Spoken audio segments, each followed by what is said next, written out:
We're here on Milton Lake, which is Bury Fisheries. Good setting, look at this. Right by the lilies.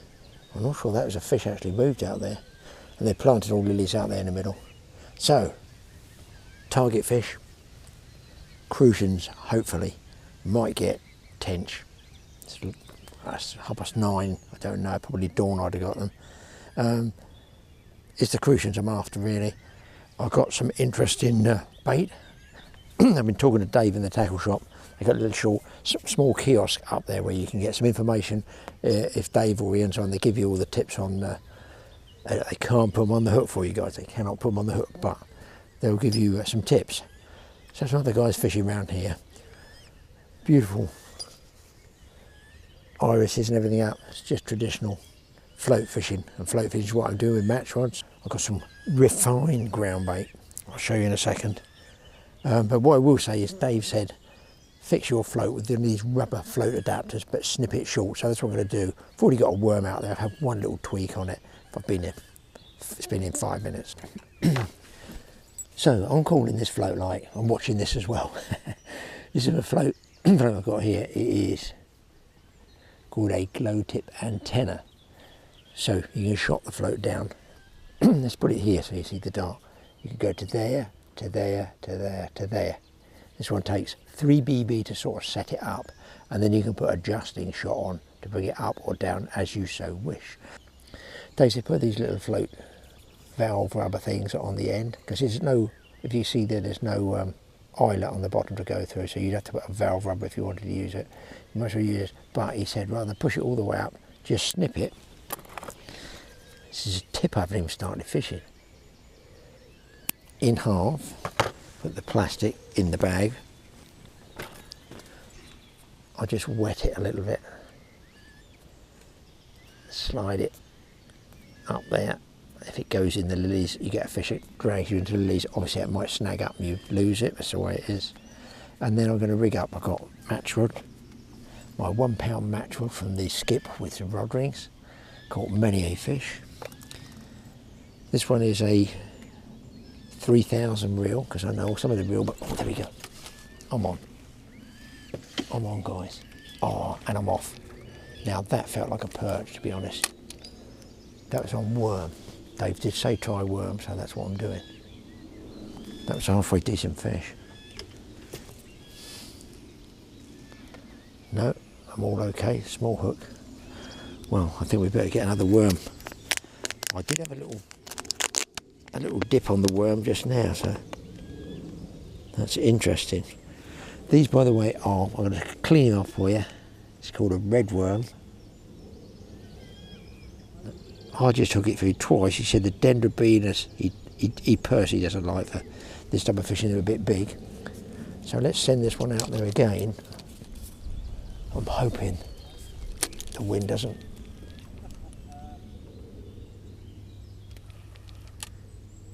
There we go, just wait for that, that's it, put that down.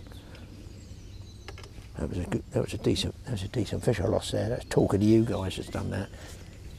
Where's my float gone? Oh no, have I lost the float? That was lucky, could have slipped off. I'm not sure that's not going again. Somebody watch that, Smith, watch that float. So you go through the bottom of this, you're going to lock it with a shot either side, standard waggler fashion. I'm not using my my heavy mix, I'm going to call it. I'm not going heavy, going light, going matchman style. So down here, we got mixture of red and white maggots. I've got some hemp seed there. You buy this in a tin or you can borrow it up yourself. I'm trying some of this strawberry flavour stuff. I used to put the strawberry in mixes years ago for Tench. I've got some regular ground bait there, but I've also mixed the ground bait with it on Dave's advice. He said, oh, hang on guys. Dave certainly knows what he's talking about. It's like a boom, right? There we go. There we go.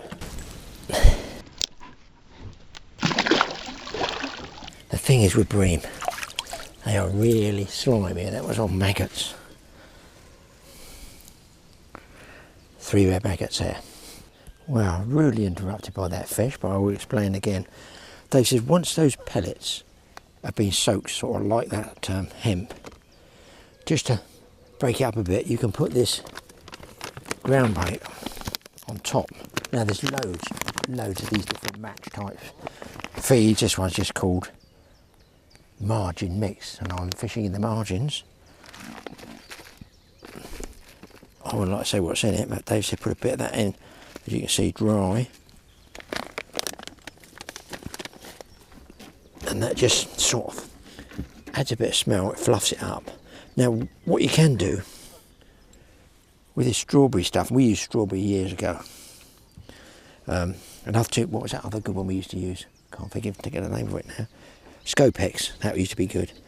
So once you've got that damped, get a little bait tub of water and put that you're going to make your ground bait with, and put your flavouring, whatever it may be, inside that tin so it's separately. Because if you can imagine, if you've got dry ground bait and then you put that sticky stuff in there, it's going to clog you a bit. It's going to go sticky and yucky. So you want to get it evenly distributed throughout everything. And then all you do is sort of break it up, matchman style, so it's fluffy. And you can either pinch it into little pellets like this, and it breaks up, and then out we go. Just around your float. So, 2 bites, 1 fish lost on worm and a bream on maggot. So a good start, guys, a good start. I've got 13-foot match rods, 2 and 3,000 size reels, 5-pound main line. There we go. I think about 2.5-pound hook linked to about maybe a 16 or 18. Unfortunately, it's a bit of a fine wire hook because I was envisaging using casters, which is very good. There we go. He's trying to. Now, when the float's doing this up and down like this, right, I tend to think it's fish swirling around feeding. It might not necessarily be a bite. You want the float going along, going sideways like this. It hasn't yet gone under, so I think it's about to. He says, hopefully. You guys won't be able to see it there. I just hope this cloud stays like this. Every minute that goes past gives me a chance of a Crucian. If it goes blazing hot, it's going to be tough. I'd like to see some more bubbles coming up there. So this time, because it's very slightly coloured water, I've tried single red and double white maggots. If I was fishing ordinarily, I'd want double reds. And I've got, as you gathered, 2 float rods, just at a bite on the right hand rod.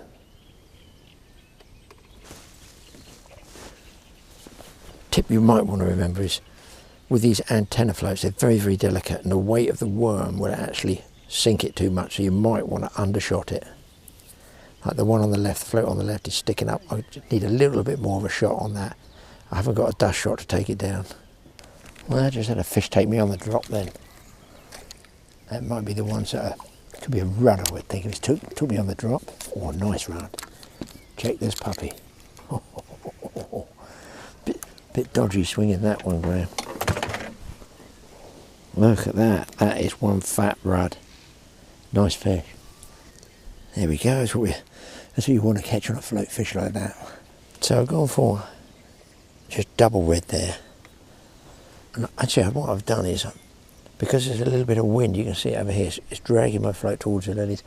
I've put a number, I think it's a number 8 shot there, very close to the bait, in the hope that it will just anchor it on the bottom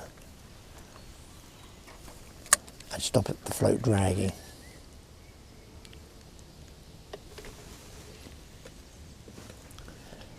You know, it's starting to drag like this. This one can drag towards the lilies, but I don't want this one dragging into the other. So that shot on this left-hand one, where the wind's coming this way, should just maintain that on the bottom in one spot. Not in a big wind, obviously, it's only a tiny shot. I need one of Dave's special match catapults. to save me keep getting up and down. Thing is with these little Maximum's catapults, and why I prefer to walk to the end and throw it into my area, is because you can overcook it with these. When it's fine, you think, oh, I've made a mistake. But the problem is you've then taken the fish away over here. It might be too close, it might be too far. And you've got the density of the bait to worry about as well. So like here we've got the maggots. Here we got the hemp seed. I can use the same pulling power, just going to put a few in just to show you. And they both go, that goes quite a way because it's heavy. The maggots also go further. They're a different density, so you've got to watch, you know, and if you put, let's say, a little bit of these expanded pellets in there, they go a little bit different as well. So you've got to be aware that all these three baits here, they're all going to have different sort of densities and weights for catapulting out. So when you're this close, I think it's just as easy to walk up and just throw it in. When you're float fishing by lilies like this, obviously you don't want to lose fishing lilies, and obviously at some stage you will. But don't be afraid to fish next to them, because here's a clump of lilies. They grow up like this. Now as the season goes on and more grow, they actually curve across on the stalk, and the pads set away from the root. So the fish will try and dive underneath the lily, but you can put your float there and it's safe in the knowledge that actually right by the lilies there's probably no stalk to tangle in. They curve backwards, if that makes sense. They come up like this to the pads. Early in the season they come straight up there, and as more shoots come up, they grow, they spread, the leaf naturally spreads out, so it creates like a tabletop canopy that you're next to, and that's why the fish like being close to lilies. What Crucian do, they're in them, under them. I'm getting the feeling there's a lot of small fish down there, guys. Oh, there's one I'm on, there's one I'm on.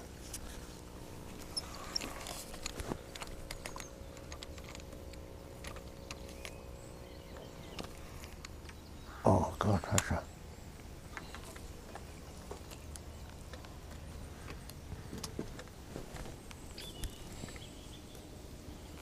That is even bigger than the last one. Super. I'm not actually getting stopped on the way down, but when it gets to a certain depth, I'm getting this with a float all the time. Now sometimes you'll get, because I'm feeding hemp as well, they're very similar to the shot itself. So it could be fish are taking the hemp and biting on the shot, just bumping it, very small fish like this, like real small fry. But at the moment, no Crucian Carp, a couple of nice rudd and a bream. Well, I finally got something decent hooked up, boys. Don't know what it is. It is, oh, Crucian. It's a nice Crucian. Oh, what? We got the guy over there that's driving me mad with a mowing machine. You've got to check this Crucian out.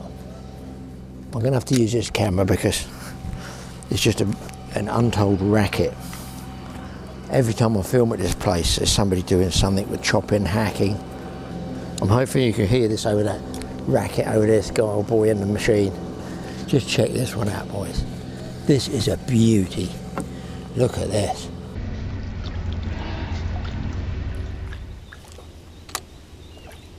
Now what's this thing? Oh my God. This is going to be a first, guys. This is going to be a first. I've never caught. Who knows what it is? I've never caught a zander that small before. Is that the world record? Perfect in every way. Well, I'm fishing right down here now, guys, because this wind is blowing all the willow blossom off the trees. There's a pain, and there's a sort of circulatory effect which is dragging the float under. I just baited up down here, literally lowering the float in. And a small perch on worm, and a small perch on worm do one thing, and that's swallow the hook. But we get it out because you just use a disgorger. For beginners, get yourself a couple of these. Slide them down the line. I thought that other rod was going in. and it comes straight out like that.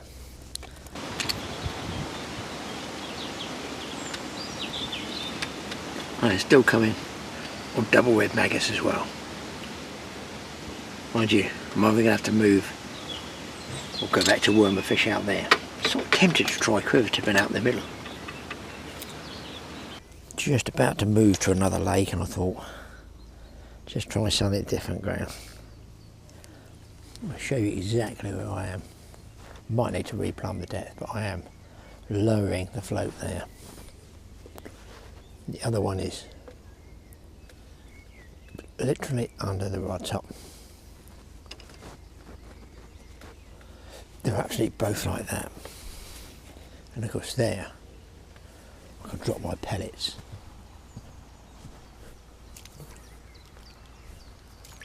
Right by the float. So I'm baiting up out there, and I'm baiting up in my tum-tum. Fish on down here. This one, yeah. Another perch. Oh, oh, here you go, folks. Here we go. 2 at a time. 2 at a time. Put that one in the water for a sec. So, fishing in the margins. With worm, looks like there's plenty of perch. And the perch is still on the go in the margins. I'm now using half sections of worm. That's, again, a little bit bigger. As you can see here, there's been some new lily beds planted there by Bury Fisheries, and they've had to screen them off, I guess, to stop the birds getting to them and putting them all up until they get established. Well, perch love red maggots. So there's 3 red maggots there. Wow, it's hot now. That wind's dropped. I want to try it right underneath the rod top there.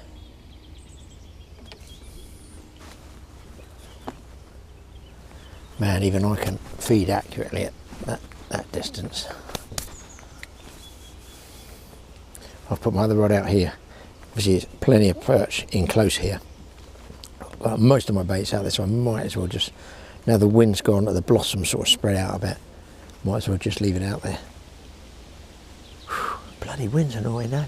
And of course, the old current bung coming out doesn't do anybody any good on this type of fishing. Well, it's pretty dead, and the breeze has picked up again. You can see the clouds racing across the sky. Nothing in the main swim. I've baited up. Slowed a bit down here on the perch. I've had about 10 now. But what you can do if you want to fish for something like rudd that's well up in the water, you shallow the float to about, say, a foot deep, and you can feed on the edge of the lilies. But as I said before, those lilies come up like this and the pads come out, so there's like a little house under there, if you like. So you can fish with your float right up against it. And a little tip I used to do years ago, if you were mostly after rudd, throw the maggots onto the lily pads, and then they'll wriggle off and they go down through the water slowly, and then as they fall down constantly, it takes them a few minutes maybe just to wriggle off the pads, and they drop down through the water, and it's rather than just throw a load of maggots in and it goes to the bottom in one go, takes the fish with it, the fish will come up and you'll very often start to see knocking on the lily pads. I'll throw some out and you can see what I mean. It's just another old school tip. Put them on the edges of the... Some will go down off the edge obviously, and you'll see the others wriggle in. No good doing it with anything but live maggots.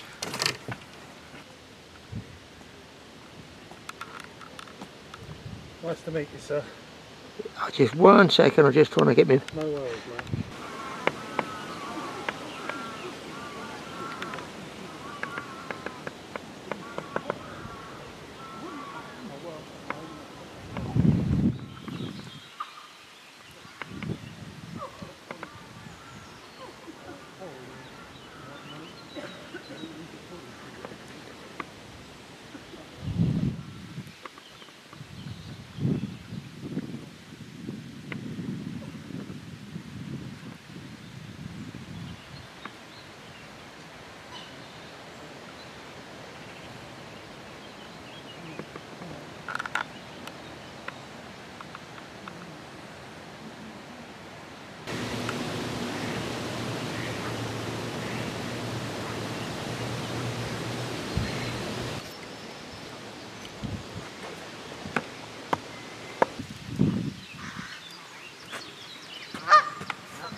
Well, the perch is still going, and I did lose another Crucian Carp up by the lilies. But other people are packing up now. It's only just after lunchtime. But one thing I might be able to show you is this blossom that's blowing on the water. Is the oil that is in hemp seed. They make hemp oil out of it, and that's why it's good for fishing. It might, if I cast it, I'm on. I'm on, boys. Hang on a minute. Hold on. I figure it's a rudd. I cast way out where I was going to put the hemp seed. In fact, it looks like a roach. No, it's a rudd. Nice big rudd. I had seen them out there. Lovely looking rudd. Well, I'll show you where that blossom is dropping. I might be able to show you the oil in the hemp seed, because I have been fishing with maggots out there, trying to see if I could catch a rudd, because I had seen fish topping that seemed quite good. So you can just slide that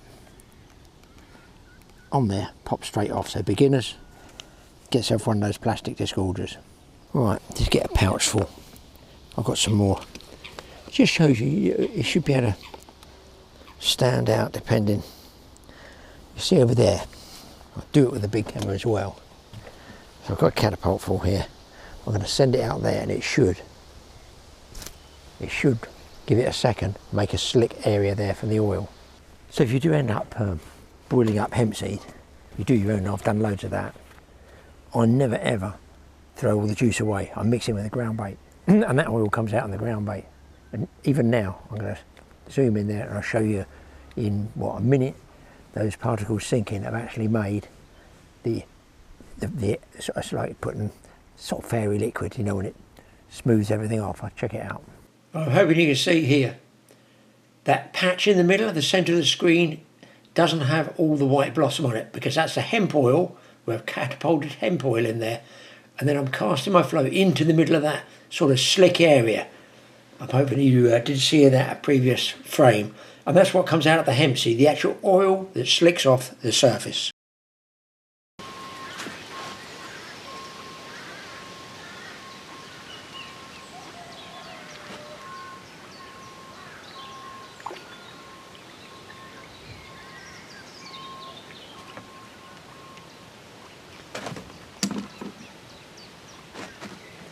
Guys, there's plenty of good rudd out in the middle of the lake like this. You catch like one after the other. I'm just wondering if I put a feeder out there, because I've seen some scatterings of fish out there. There might be a big perch, you never know. It's strange that I'm baiting up, fishing in the margins for Crucian Carp, then out in the middle over the open water, you've got these big rudd.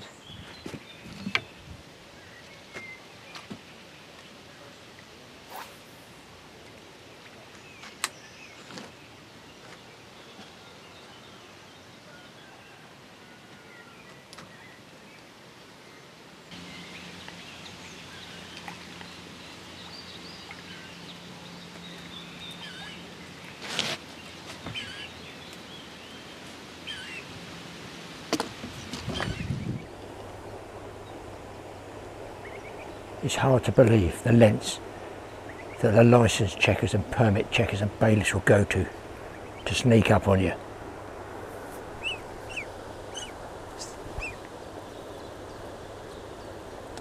Well guys, I've cast a feeder out, got tangled with the wrong line. It hit the surface, and I've got here a second small sander.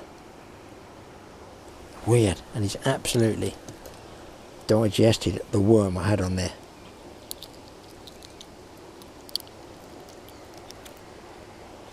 Look at that little zander there. Thank you, go and grow into a big one for the winter. I'm also always looking around the lake. Well, there's a ripple directly opposite there in that swim that would be off my back. I'm kind of looking to the distance where there's no blossom actually over by the edge of that island.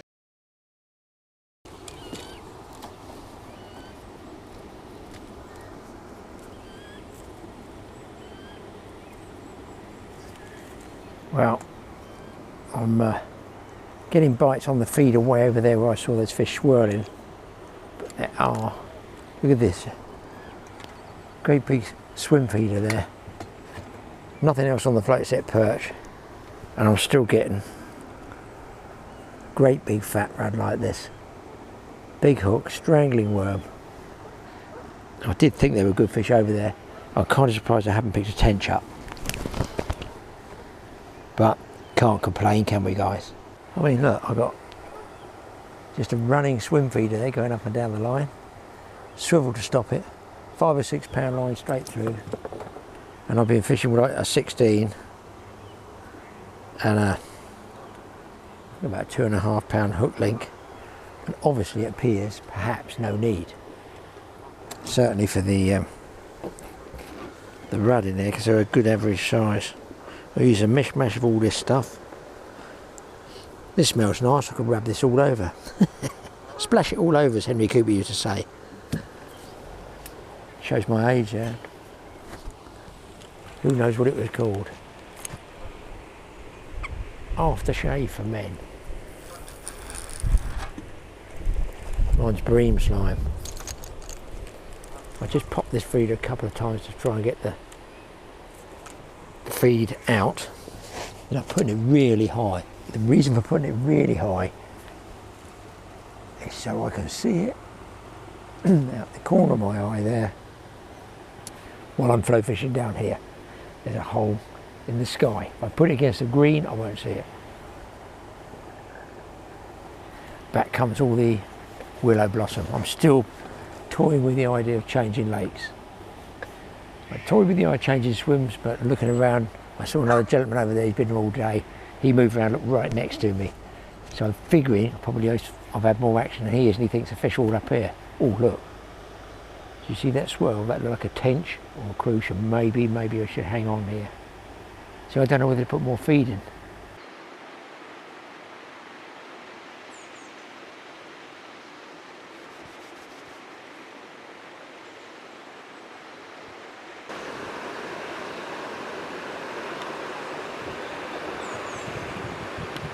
Right guys, seems to have died a death on the feeder and close in with the float.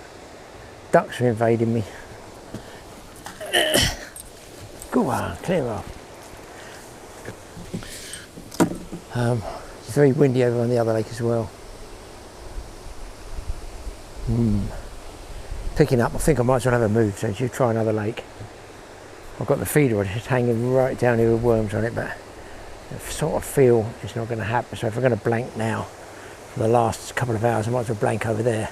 See if I can pick up some roach or something. Right, let's pack up and make the move.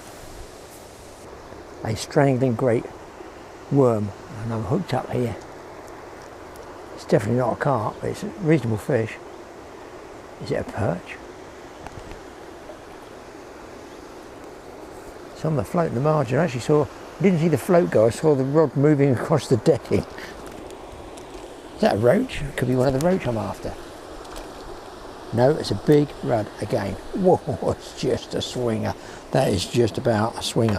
I've changed over, guys, to 5 pound line straight through. Let's put him against the flowers there. That is absolutely a bar of silver with a yellow background.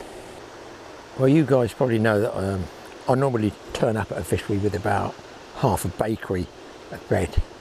My mainstay bait.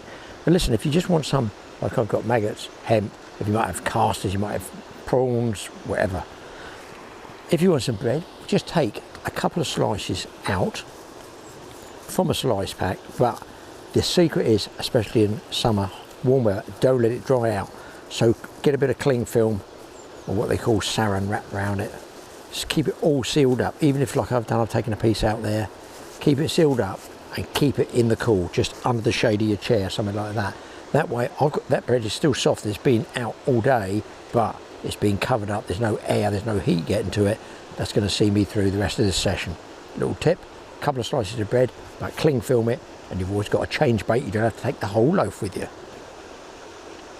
think I need the whole loaf actually, because I've not had anything since that run. I'm packing up, guys. Again, it's all getting put away. I'm just looking at the float rod.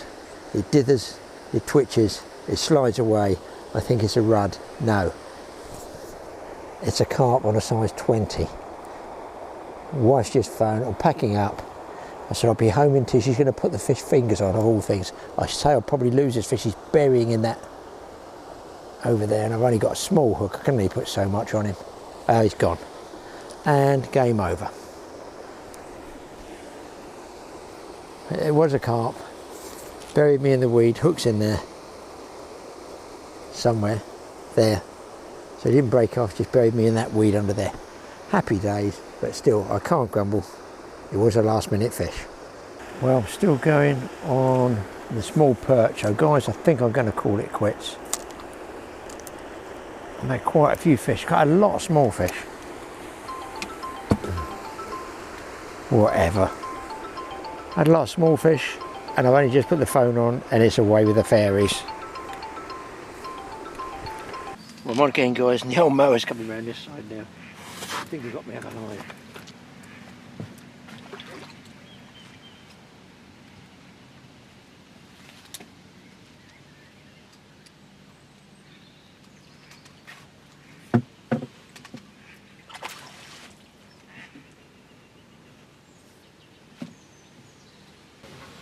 And there we are. Crucian Carp from Milton. I'm not sure I filmed the other one, it might come out, fingers crossed. I very so often press off instead of on. But there you go. Here comes the mower, that's the last of the peace and quiet and solitude. Let's get him back.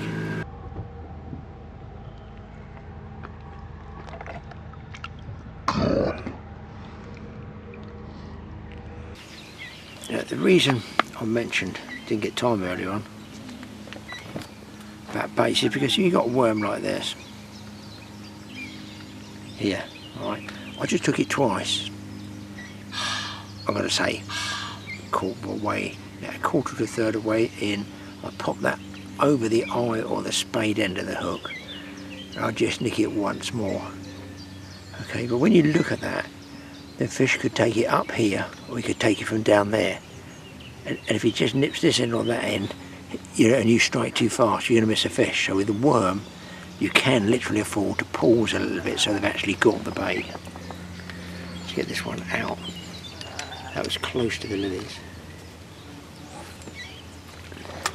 Try it again, see if we can get them in the same spot.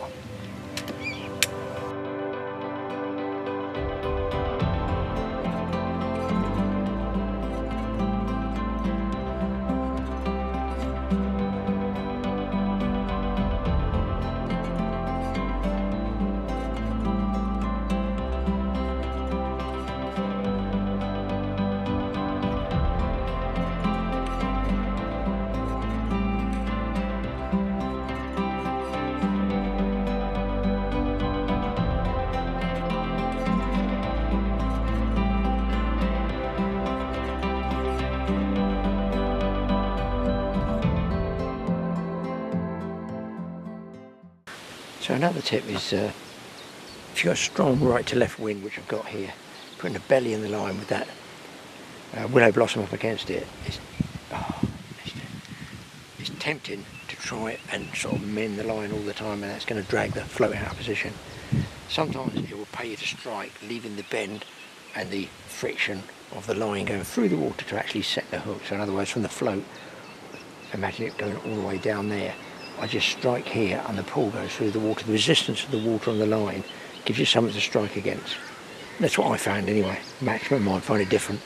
We can try and sink the float, but even with a sunk line, sometimes it will still drag out of position. Like that.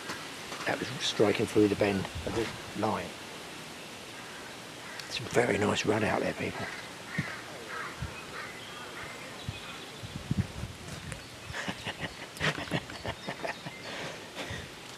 There's some very nice run out there, people, except it's a perch. What do I know? Still a fish, isn't it?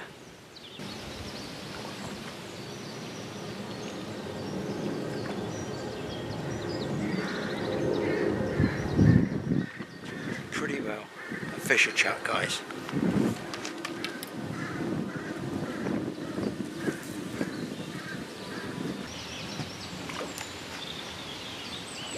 really good rub fishing here.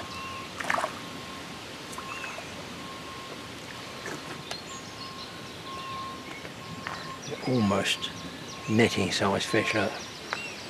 Check that one out.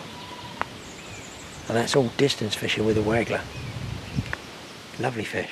Well, I think I caught enough run out there, but I keep seeing fish scatter over here. Too long for this float. I'd have to put a big bodied waggler on. I don't fancy that, but I'm wondering, wind blowing this side, if I went the other side, that would stop me getting all the blossom blowing. The lily beds would stop it, and I might have a slack spot there to bait up. And then put a feed rod with a quiver tip out there, and just, hey ho, see what comes up. Might be big rudd, might even luck out with a tench, which would be nice to finish off with. What do you guys think? Move, stick or twist? That's the game, isn't it? Nothing here crucian wise. I think I might just go one swim down, put the lilies on the upwind side of me and get a little bit of shelter. I've had another 6-8 perch. And no bubbles, that's what's bothering, no bubbles. I don't call fish, don't get me wrong, I'm not complaining in that respect, but I did expect, now the clouds come back over, to start seeing the fish bubble there. I've seen them rise out there. Decisions.